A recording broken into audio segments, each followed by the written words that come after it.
Il nostro gruppo si sta occupando del tema dei batteri per arrivare poi al microbiota umano che è appunto molto importante per la salute del nostro corpo, appunto perché permette anche un collegamento tra la salute del nostro intestino e quella del nostro cervello.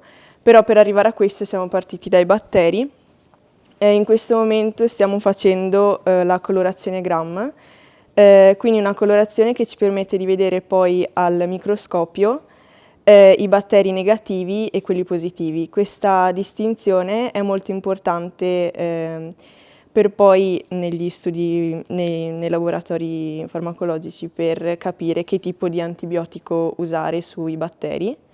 In questo caso sui vetrini abbiamo messo su uno un po' del terreno di coltura su cui abbiamo lasciato dei batteri appunto presi da una mano nostra non lavata e poi l'abbiamo lasciata 2 settimane e appunto su questo terreno sono cresciuti delle colonie batteriche che poi abbiamo messo qua per fare la colorazione. Invece nel secondo abbiamo preparato una soluzione in cui abbiamo simulato un intestino, quindi cercando di modificare il pH, i carboidrati all'interno e le proteine, così da poter simulare il nostro intestino. Ne abbiamo prelevato una parte per poi metterla sul vetrino e osservare i batteri che si sono creati sulla soluzione.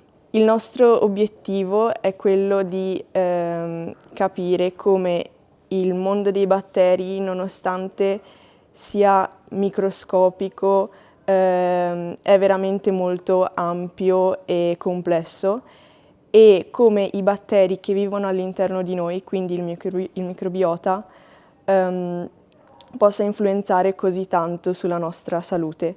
E quindi si parla dell'asse bidirezionale encefalo-intestinale, che è quindi il collegamento che ha il nostro microbiota con anche le malattie mentali o del nostro cervello, che possono essere la schizofrenia, eccetera, che poi si sviluppano. E appunto vogliamo capire questo collegamento che c'è tra i due organi e tra il microbiota e il nostro cervello, insomma.